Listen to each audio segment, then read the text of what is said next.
Je vous remercie et je vous salue à tous dans le nom du Seigneur. La Bible dit qu'il faut se réunir pas pour devenir pire, mais pour devenir meilleur. Et c'est avec sa parole qu'on grandit, sa parole qui nous enrichit, qui nous fortifie. J'aurais un petit thème tout simple pour ce message, c'est « Laisse-toi saisir, saisir par l'amour de Dieu ». Alors des fois on demande des preuves et puis il y a des gens dans le monde, ils sont comme ça, ils disent « Mais je voudrais savoir ou voir comment Dieu m'aime, une preuve de l'amour de Dieu ». Ben, cette réunion-là, elle est une preuve de l'amour de Dieu. Car la Bible nous dit dans Jean 3,16 que Dieu a tellement aimé le monde qu'il a donné son Fils unique afin que quiconque croit en lui ne périsse point mais qu'il ait la vie éternelle. Dieu a envoyé son Fils pour qu'il meure à notre place, qu'il porte notre péché, mais aussi comme exemple, pour que nous on puisse faire en réalité comme Jésus, il est notre exemple. Si lui a été capable de dire non, eh bien, nous on ne doit pas se laver les mains et dire Jésus et lui c'était Jésus, mais moi c'est moi, je suis pas capable de le faire. La Bible dit qu'il nous a rendus participants de la nature divine et qu'il nous a rendus comme lui. Donc on doit s'efforcer. Jésus, il est ce qu'on appelle notre substitut, mais il est aussi notre modèle. Donc Dieu a prouvé son amour. Et il a fallu que Christ meure pour qu'il y ait cette réunion-là. Si Jésus est pas mort, vous comment on rentre chez nous, on n'a rien à faire là. Si Christ n'est pas ressuscité, si Christ nous a pas lavé, si Dieu nous a pas lavé au travers du sacrifice de son Fils, vous comment on peut rentrer chez nous, ça sert à rien. Donc il y a des gens qui voudraient des preuves de l'amour de Dieu, mais quand tu vois la nature, je prêchais ça une fois et ça m'avait touché. Quand Dieu il forme la terre, vous savez très bien que Dieu connaît l'avenir, que Dieu connaît tout. Dieu il forme la terre, il forme toutes choses, il forme les animaux, et va dire à l'homme, maintenant tu prends la terre, tu prends les animaux, tu prends tout ce qui est là et je te le donne. Excusez-moi du mot que je vais utiliser, mais l'homme aujourd'hui a fait de la terre une poubelle. L'homme a pris la terre, il l'a détruit pour son profit, pour son argent. Dieu a été capable de soumettre la terre à l'homme en sachant qu'il allait faire de la terre une déchetterie. En sachant qu'il allait faire de la terre là tout ce qu'elle est aujourd'hui. On brûle les forêts, et il y a même un passage qui dit que la terre vacille. La terre, elle soupire, elle souffre et elle attend la manifestation du Messie, la manifestation de Jésus qui revienne. Parce que la terre, quand Jésus va revenir, elle va être régénérée, elle va être transformée. La terre, elle soupire après ça. Tout comme nous qui sommes des hommes, nous soupirons que Christ revienne pour transformer notre chair. Parce que notre âme, elle est née de nouveau. Notre esprit est né de nouveau, mais notre chair, elle n'est pas née de nouveau encore. Parce que la Bible dit que notre chair, elle attend la rédemption encore. Elle attend quoi? Elle attend que Christ revienne, afin que Christ puisse nous transformer et nous rendre totalement comme il est lui en réalité. Donc, de la même façon que notre chair attend cette rédemption, la terre, elle attend aussi cette rédemption. Donc, quand les hommes voient la terre, voient l'univers, voient tout ce qu'il est autour d'eux, on ne peut pas faire autrement que de voir en réalité l'amour de Dieu. Et Romains 5,8 nous le dit. Il dit que Dieu a prouvé son amour envers nous. Alors que nous étions encore des pécheurs, Christ est mort pour nous. Donc Christ est mort pour nous à cause du péché. Et Dieu n'a qu'un désir. Dieu n'a qu'un seul désir. C'est de nous attirer dans son amour. De nous attirer dans ce qu'il est lui. Il est vrai que Dieu est amour, mais Dieu est aussi justice. Mais la première des choses que l'on voit en réalité quand on s'approche de Dieu, c'est son amour. De dire Seigneur, tu m'as tellement aimé que malgré que tes justices, tu as prévu un substitut, tu m'as pas châtié à moi, tu as châtié ton fils pour que je puisse en réalité être avec toi. Donc Dieu nous aime tellement que ce qui nous a convaincus, vous comme moi, on s'est senti quelque part coupable par rapport à la justice de Dieu, parce que la justice exige un châtiment. Mais ce qui nous a convaincus, c'est l'amour de Dieu. Puisque si on s'est senti coupable par rapport à la justice, parce qu'on méritait d'être châtié, on méritait d'être puni, on s'est senti délivré et aimé par rapport à l'amour de Dieu, puisque au-delà du jugement et du châtiment, il a prévu lui-même la sortie de secours, je vais dire, il a prévu lui-même le moyen d'échapper à ce châtiment. Donc c'est l'amour de Dieu qui nous a convaincus, il n'y a pas de problème. Osée 11,4 nous dit que Dieu veut nous attirer. Dieu veut nous attirer par des cordages d'amour. Comme je vous l'ai dit, donc des cordages d'amour, ça peut être la réunion, les frères qui viennent, ou alors des gens qui viennent et qui nous parlent de Dieu. Et vous savez, un cordage, c'est quelque chose quand on attache un bateau, vous savez qu'on l'amarre et qu'on le tire. C'est ça un cordage. À l'époque, c'était ça, c'était des amarres qu'on mettait sur les bateaux, c'était des cordages pour pouvoir les emmener, parce qu'avec une corde, on pouvait diriger un bateau peut-être qui faisait, je sais pas combien de mètres de long, mais si on était 10-15 bonhommes, on pouvait ramener le bateau dans le port, gentiment, tranquillement, et c'était ça que ça voulait dire les cordages. Vous savez, ce que Dieu me montrait quand je faisais ce message, c'est un message que j'ai pas fait il y a quelque temps, je l'ai fait il y a un moment déjà. C'est que des fois Dieu est comme ça avec nous. Dieu veut nous amener par ses cordages. Dieu veut nous emmener plus loin en réalité dans ses dimensions à lui. Mais nous, En réalité, sur notre bateau, là, sur notre barque, on a une amarre. Il y a quelque chose qui nous rattache encore au monde, en réalité. Il y a quelque chose qui nous attache encore au quai, et Dieu, lui, il tire. Mais nous, on prend cette corde-là qui nous attache au quai, ou qui nous attache, en réalité, à des choses peut-être mondaines, et puis on la garde dans nos mains. Donc, on a la corde de Dieu d'un côté qui nous tire, mais on a la corde du monde qu'on veut pas lâcher. On a peut-être une petite passion, une petite rancune, une petite colère, une petite amertume. Et Dieu voudrait nous emmener dans sa profondeur à lui, mais cette corde-là, nous, on refuse de la lâcher, en réalité. Parce que c'est quelque chose qui, quelque part, peut-être parfois qui nous plaît, ou quelque chose peut-être qui nous plaît pas, mais qui nous attriste, ou qui fait souffrir notre corps, qui fait souffrir notre chair. Vous savez, en vouloir à quelqu'un, des fois, c'est pas quelque chose forcément qui nous plaît. Parce qu'on sait que ça nous fait souffrir, on n'a pas envie d'en vouloir à la personne. Mais c'est quelque chose qu'on n'arrive pas à lâcher, c'est tellement récurrent. C'est tellement dur, des fois, de pardonner. Et des fois, ça peut être un petit verre d'alcool aussi, une passion. On sait, je sais que c'est comme ça, des fois, ça peut être la cigarette, hein, pour d'autres personnes. Et cette petite chose, on la tient, on sait que ça nous fait mal. Mais ce que Dieu me disait, c'est que, à un moment ou à un autre, frères et sœurs, il faut savoir lâcher prise. Si on veut entrer dans la dimension de Dieu, et que Dieu nous tire notre bateau là, et l'amène jusqu'à son port à lui, nous amène dans une dimension qui nous dépasse, une dimension qui nous fait découvrir réellement peut-être plus de profondeur en Dieu. À un moment ou à un autre, il faut qu'on lâche prise. Parce que tant qu'on lâchera pas prise, tant qu'on dira pas, Seigneur, je lâche cette corde là, et je m'en remets entièrement à toi, parce que le bateau de ma vie, Seigneur, c'est toi qui le tires. C'est ce cordage là, ce cordage d'amour qui m'emmène vers toi. Si toi tu veux me délivrer par ton amour, tu veux me donner tout ça, mais moi je garde cette corde là, qui me relie au monde, qui me relie à certaines choses, et puis je la garde fermement dans mes mains. Comprenez bien que à un moment donné, on va être tendu comme ça, on va être entre deux, et c'est ce que Dieu, au travers la bouche du prophète Élie, va dire à Israël. Il dit, jusqu'à quand vous allez clocher des deux pieds? Il dit, un coup vous êtes pour Baal, et un coup vous êtes pour Dieu. Et il dit, et à un moment de clocher des deux pieds, vous avez déjà essayé de marcher d'un un pied sur la rigole et un pied, à un moment on a mal au dos, hein.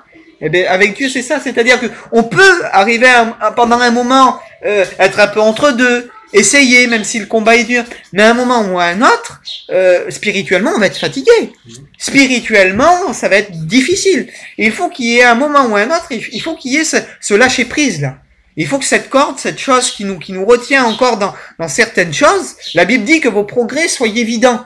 Et à un moment ou à un autre, faut que cette corde-là, faut qu'on la lâche.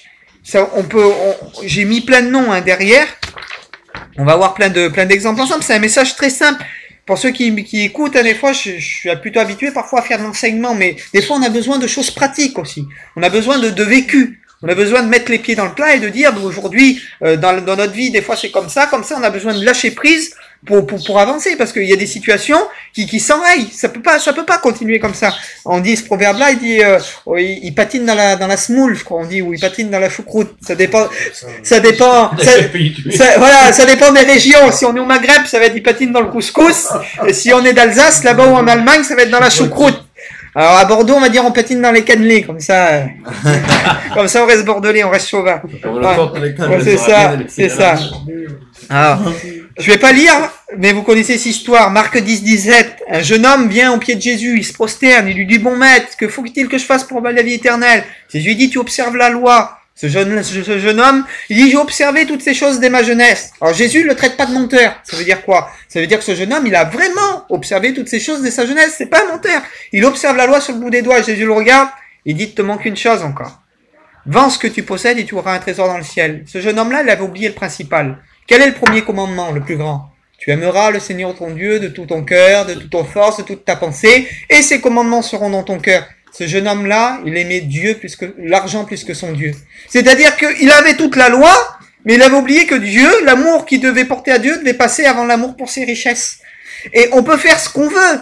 Si l'amour qu'on a pour Dieu est pas entier, on peut pratiquer la pratique qu'on veut derrière. Il dit, si tu veux être parfait, il dit, aime-moi plus que ton argent. Aime-moi, et puis on peut le voir ensuite, après il y a d'autres passages, on va voir ensemble. Mais là, la corde qui le reliait au monde, là, c'était l'amour qu'il avait pour son argent. Et puis il dit qu'il va repartir tout triste. Alors ça, c'est moi qui le dis. Il y a un passage qui dit, dans la parole de Dieu, que la tristesse selon Dieu a produit dans notre cœur une repentance. J'espère de tout mon cœur que quand ce jeune homme-là, il est rentré chez lui, que la tristesse qu'il a eue dans son cœur quand il est reparti triste, mais qu'il a changé d'attitude. Il dit qu'il est reparti triste, et pas dit qu'il est reparti perdu ou sauvé, mais que cette tristesse-là, moi je pense qu'elle l'a travaillé. Vous savez, quand Dieu met le doigt où ça fait mal, quand Dieu montre, des fois la tristesse, elle nous travaille. Et des décisions fortes, ou des grandes décisions, des fois elles ne se prennent pas en une fraction de seconde. Des fois Dieu est obligé, on dit ce proverbe, hein, c'est au pied du mur qu'on voit le maçon. Mais des fois Dieu nous amène au pied du mur pour qu'on puisse avoir un regard sur nous-mêmes, qu'on puisse avoir un regard sur notre vie. Quand on est au pied du mur, qu'on n'a pas le choix, ben on finit par céder devant Dieu, on finit par céder. Et des fois Dieu est comme ça. Dieu nous pousse dans nos retranchements pour qu'on puisse céder. Des fois, pourquoi je prends tant de coups, pourquoi il m'arrive ça? Et Dieu dit, attends, calme-toi, il t'arrive tout ça parce que il y a cette chose-là. Depuis le temps où je te le dis, mais regarde, je suis obligé de t'amener dans cette souffrance ou de t'amener jusqu'à ce point de rupture pour que tu puisses réaliser et comprendre que maintenant, il faut que tu lâches prise. Parce que si tu lâches pas prise, eh bien, à un moment ou à un autre, de combattre Dieu volontairement, même des fois pour une chose dérisoire, à un moment ou à un autre, en réalité, ça peut aller peut-être même jusqu'à notre salut. D'être en porte-à-faux des fois comme ça, parce que notre vie spirituelle, elle en prend tellement, qu'on ne sait plus où on en est en réalité. Et puis on dit, Seigneur, pourquoi je sais plus où j'en suis? Ou pourquoi tu sais plus où t'en es? Pourquoi? Parce que Dieu te demande des choses pendant X temps, et puis tu refuses de lâcher la corde. Tu refuses de te laisser embarquer là, de te laisser saisir par l'amour de Dieu complètement, et tu refuses que Dieu te prenne et qu'il te façonne complètement. Alors Dieu parfois nous pousse. Alors qu'est-ce qui peut nous empêcher? Comme j'ai dit, cet homme-là, il a aimé plus ses richesses, il avait plus d'amour pour ses richesses que de l'amour pour son Dieu. Et toi, je pourrais te poser cette question, et puis je me la pose à moi aussi. Quelle peut être cette corde qui nous relie encore, qui nous empêche vraiment de lâcher prise et de laisser Dieu nous façonner comme il le voudrait? Donc Matthieu chapitre 1, verset 37, c'est Jésus qui parle, il dit « Celui qui aimera son père et sa mère plus que moi n'est pas digne de moi. » Il y a même un autre passage qui dit « Celui qui aimera ses enfants plus que moi n'est pas digne de moi. » Et des fois, vous savez, les conflits familiaux, je dis pas qu'il faut pas s'occuper de ses enfants. La Bible dit « Celui qui n'a pas soin des siens, il est pire qu'un infidèle. Il est pire qu'un meurtrier, il a renié la foi. » Maintenant, on peut pas dire « Je m'occupe de Dieu et Dieu va s'occuper de mes enfants. » Ça, c'est une hérésie. Quand vous entendrez ça, c'est une hérésie. Voilà, parce que Dieu nous encourage à nous occuper de notre famille. Mais maintenant, si tes enfants te mettent dans une position de péché, une position d'injustice, une position qui parfois n'est pas la gloire de Dieu, il faut savoir être ferme. De dire non, la justice, elle est là, la vérité, elle est là, je peux pas me mettre en porte-à-faux avec Dieu à cause de mes enfants. Et j'aimerais vous dire que dans notre foyer, quand on s'occupe de nos foyers, quand on s'occupe de nos enfants, il y a une limite. Dieu veut qu'on donne, il n'y a pas de problème. Mais la limite, c'est quoi? Mais la limite, c'est le péché. Dès que tu sens que ça peut te faire être en porte-à-faux, ou que dans ton cœur, tu te sens mal, parce que il y a des choses avec tes enfants, des choses avec ta famille, si tu te sens mal, c'est pas sans raison. Si tu te sens mal, c'est qu'il y a une question à se poser derrière. Si tu te sens mal, c'est que le Saint-Esprit et Dieu essayent de t'attirer sur des choses peut-être qui sont un peu difficiles. Déjà, le simple fait de se poser la question, c'est déjà qu'il y a quelque chose derrière. Donc mets-toi à part, médite, demande à Dieu, et je suis persuadé que le Seigneur va t'éclairer et te montrer peut-être les choses qui clochent par rapport peut-être à ta famille. Mais les conflits familiaux, on y est tous soumis. On y est tous soumis, et ça c'est pas une nouveauté. Mais des fois, de vouloir garder cette corde et de vouloir garder parfois ces injustices, de soutenir notre fils alors qu'il a tort. Voilà. Aujourd'hui, on est capable, parce que c'est notre fils, de pas donner raison à l'autre personne alors que c'est l'autre personne qui a raison. Mais non, t'es un chrétien, t'es une chrétienne, même que ça va blesser tes enfants, tu dois toujours te placer du côté de la vérité. Même si ça va blesser tes enfants, même si ça va blesser ta famille, la vérité, c'est la vérité. Voilà. Comment on peut rendre à Dieu, et ça je vais vous faire comprendre quelque chose. On dit, Seigneur, je voudrais te rendre ce que tu m'as donné. Bon, c'est bien. On peut pas rendre à Dieu ce qu'il nous donne. Dieu nous demande de lui rendre aux autres. Il y a que aux hommes qu'on peut rendre ce que Dieu nous a donné. Maintenant, comment rendre aux hommes la justice si nous, on est injuste? Comme on dit, Seigneur, je voudrais te rendre la justice que tu me donnes. Oui, donc j'ai fait justice pour toi. Maintenant, sois juste avec les autres. Alors, on doit rendre la justice envers les autres, mais on donne raison à notre enfant alors qu'il n'a pas raison. Alors, si on veut rendre à Dieu ce qu'il nous donne, même si ça nous met dans une mauvaise position, c'est envers les hommes qu'on doit le rendre. Parce que sinon, ça n'a pas de logique. Donc, à travers les conflits familiaux, à travers ces choses-là, on doit se placer du côté de la vérité. Que ce soit, même si c'est pas nos enfants, même si ça nous dérange, même si ça nous plaît pas, on doit se placer du côté de la vérité. Nos fils, nos belles-filles, etc. On doit se placer du côté de la vérité. Et c'est ce que Dieu demande. La deuxième chose qui peut cette corde que l'on peut tenir, qui peut nous empêcher des fois de lâcher prise, hein, d'être emporté par Dieu, ben parfois c'est l'orgueil. 1 Pierre, hein, chapitre 5, verset 5, il dit que Dieu résiste. Et c'est volontaire, ça. Dieu qui résiste, c'est quelque chose de volontaire. Il résiste aux orgueilleux, mais il donne sa grâce aux humbles. Et vous avez l'exemple de Pharaon, hein, et de Moïse, quand l'eau est changée en sang, quand vous voyez, Pharaon, il va endurcir son cœur lui-même.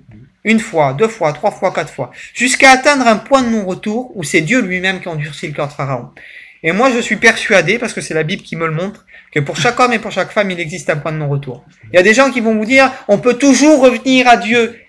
Quand on combat Dieu volontairement, à un moment ou à un autre, il existe un point de non-retour. Il y a même un passage qui dit qu'ils sont inexcusables parce qu'ils crucifient pour eux-mêmes le Fils de Dieu. De gens qui ont connu, qui ont vu les miracles, qui ont vu la gloire de Dieu et qui combattent Dieu volontairement. À un moment ou à un autre, il y a plusieurs exemples dans la Bible, il y a un point de non-retour. Donc le point de non-retour, c'est pas à nous de le fixer. Moi, je suis personne pour dire, lui, il a atteint le point de non-retour ou lui, il est perdu.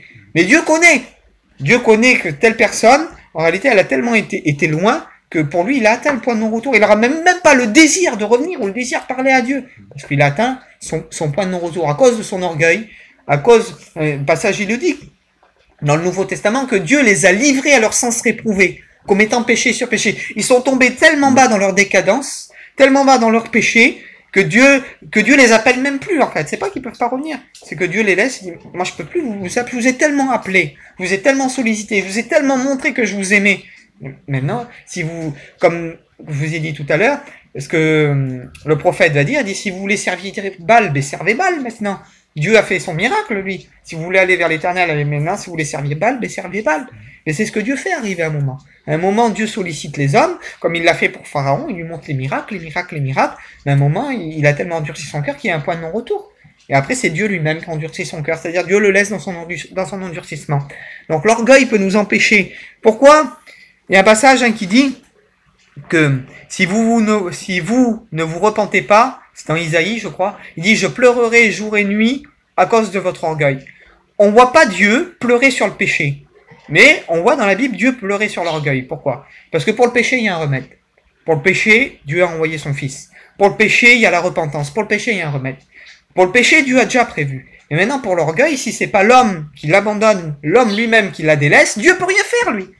Dieu peut pas briser notre orgueil si c'est pas nous qui la délaisse, cet orgueil-là.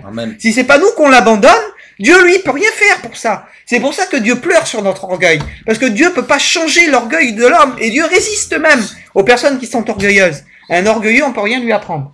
Un orgueilleux, il connaît tout mieux que tout le monde, il sait tout mieux que tout le monde, on peut rien lui donner à quelqu'un d'orgueilleux. Voilà. Donc c'est pour ça que Dieu pleure jour et nuit sur l'orgueil des hommes, parce que Dieu n'a pas à le remettre contre ça. C'est à l'homme lui-même de réaliser dans quel état il est tombé et de se repentir devant Dieu. Et ça, c'est l'homme qui le tient dans ses mains en réalité. Hein? La troisième chose qui peut nous relier aussi, cette corde qui peut nous relier au monde, qui peut empêcher Dieu de nous prendre pleinement avec lui, c'est les passions. Hein? 1 Corinthiens 5:11, ne vous y trompez pas, hein, ni les débauchés. Alors, souvent de fois, on s'imagine que la débauche, c'est forcément des choses impures. Mais il y a un passage qui est donné dans la parole de Dieu, il dit, ne vous enivrez pas de vin, c'est de la débauche. La débauche, c'est tout ce qui consiste en réalité à satisfaire les désirs charnels. Regardez la télé 10 heures par jour, excusez-moi, mais vous allez tomber dans de la débauche. Puisque pourquoi? Parce que vous allez nourrir que votre chair, que vos yeux, que des convoitises, que des choses mondaines. Et la débauche, c'est pas forcément des choses impures, pour pas citer des mots bizarres, mais la débauche, ça peut consister aussi à tout ce qui manger, hein. Les débauches, il peut y avoir de la débauche culinaire, manger tout le temps là jusqu'à faire 500 kilos, vous faire opérer et tout ça, mais vous êtes déréglé, c'est de la débauche. Il faut être en réalité réglé. Donc ne vous y tombez pas, ni les débauchés, ni les idolâtres, ni les adultères, ni les voleurs, ni les cupides, ni les outrageux, n'hériteront du royaume de Dieu. Et le passage il continue, il dit, c'est cela ce que vous étiez autrefois, hein, ce que vous étiez avant, mais aujourd'hui vous êtes plus comme ça, des chrétiens encore comme ça, quoi, des chrétiens qui mangent trop. Les chrétiens qui boivent trop. Mais malheureusement, oui. Malheureusement, oui. Mais la Bible est claire. Ne vous y trompez pas. Donc, ils pourront tromper les hommes. Ils pourront tromper les pasteurs. Mais ils tromperont pas Dieu. Heureusement que c'est Dieu qui viendra tout mettre en lumière à la fin. Qui viendra tout mettre en lumière. Parce que la Bible dit que l'homme regarde à ce qui frappe les yeux. Mais que l'Éternel, notre Dieu, lui, regarde au cœur. Et Dieu viendra tout mettre en lumière. Vous savez, il y en a que nous, on jettera à la poubelle, quand on regarde là, et il y en a d'autres qu'on enlèverait sur un piédestal. Mais Dieu, il dit, lui, toi que t'élèves là, moi c'est lui que je mets à la poubelle, et celui-là que tu mets à la poubelle là, c'est lui que moi j'élèverai sur un piédestal. Vous savez, des fois, comme on disait tout à l'heure, on a vite fait à juger, nous. Mais les situations, les pourquoi, les comment, les blessures intérieures qu'il y a dans les cœurs, des fois on voit quelqu'un faire quelque chose, on dit, ah, il a fait ça, moi j'aurais jamais fait ça. Mais tu sais pas ce qu'il a vécu dans son foyer, tu sais pas ce qu'il a vécu dans sa famille, tu sais pas ce que les gens ont pu lui dire. Quelle souffrance qu'il y a en réalité à l'intérieur de lui. Des fois, on voit des personnes qui se suicident. On dit, tiens, pourquoi il s'est suicidé? Et vous voyez des reportages, vous êtes comme moi, et ils vous font entrer dans la vie des personnes. Et là, on regarde plus le fait qu'il s'est suicidé, mais on se dit, mais quelle souffrance qu'elle a eue cette personne. Et on n'arrive pas à excuser, parce qu'il y a des choses qui sont pas excusables. On va pas excuser que quelqu'un se suicide, ouais. Mais on arrive à comprendre. Et c'est pour ça que Dieu, lui, il est pas comme nous. Dieu, lui, jugera les gens selon tous les paramètres. Les paramètres que nous, on n'a pas. Les paramètres qui sont selon sa parole, il est vrai, mais les paramètres qui sont indépendants à chacun. Dieu va pas juger un Africain qui a été élevé dans une culture africaine et qui a vécu toute sa vie d'une façon, il va pas le juger de la même manière qu'un Européen qui a vécu avec ses coutumes, etc. Il y a des choses qui pour nous sont pas mal, et le péché, c'est aussi une conception de ce qui est mal et de ce qui est bien. Aujourd'hui, on fait toute une polémique sur la femme, elle doit pas mettre un pantalon aussi ou ça. Allez dire ça aux chrétiennes qui sont en Russie, il fait moins 50 degrés, qu'elles doivent pas mettre un pantalon. Et les gens, ils sont... Voilà. Ou alors qu'il faut pas mettre un short, vous allez dire ça des Africains qui vivent tous les jours par 50 degrés, qu'il faut pas qu'ils prient en short. Il faut voir les choses comme Dieu les voit. Dieu n'est pas comme nous. Dieu n'est pas comme nous. Dieu regarde pas la culture. Dieu regarde ce qui est vrai, ce qui est saint, et selon ce que lui regarde. Hein. Donc les passions, hein, comme je vous dis, mais ça peut dépendre de beaucoup de choses. Mais il y a des passions qui peuvent nous tenir, hein, comme j'ai dit tout à l'heure, ça peut être de l'alcool, ça peut être de la cigarette, ça peut être de regarder le foot aussi tout le temps, ça peut être une passion. Il y a plein de choses qui peuvent être des passions. Hein. Dieu dit, celui qui avoue et qui délaisse obtient miséricorde. La clé qui ouvre tout ce soir, et on en revient à la même chose, c'est que peu importe, moi vous savez, je trahis pas de secret, moi je me retrouve là-dedans. Hein. Et vous dire que je me retrouve pas, je serais un menteur, hein, parce que moi je suis pas mieux que vous. Hein. Moi je m'y retrouve dans tout ce qui est écrit, là il y a des choses des fois. Et maintenant, je dois être vrai avec vous, et je dois être vrai avec Dieu, de dire Seigneur, ces choses-là maintenant, aujourd'hui, et demain je veux lâcher prise, Seigneur. Il y a un moment, il faut que je lâche prise, il faut que je te laisse, Seigneur, m'embarquer, me prendre dans tes cordages d'amour, et m'amener là où toi, Seigneur, tu veux que j'aille. Arrêtez de dire plus tard, demain, ou des fois, à un moment aussi, frères et sœurs, il faut savoir être ferme, prendre des décisions, et quand je vous prêche la parole, moi, je me parle à moi aussi, de dire maintenant, moi, je sais ce qui va pas dans ma vie, de dire maintenant, il faut prendre des décisions, faut avancer, et puis faut faire ce qu'il faut, que ce soit parfois pour les conflits familiaux, que ce soit parfois pour les enfants, que ce soit parfois, comme je vous ai dit, ce jeune homme qui aimait plus sa richesse que Dieu, peu importe. Mais à un moment, il dit, Dieu veut nous attirer par des cordages d'amour, comme un bateau qu'on ramène dans le port, là.